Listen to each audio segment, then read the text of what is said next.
we got overrun. We were outnumbered 38-8, and we ran out of ammo. What's my original agreement? In combat, your agreement is never to win the battle. Your agreement is to get your men home.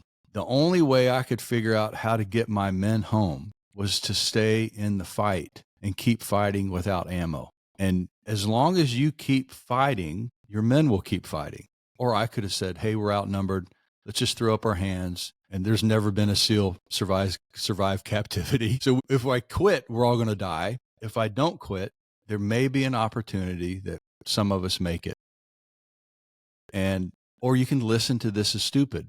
And that cascading conversation, this is stupid, it starts convincing you to not do anything.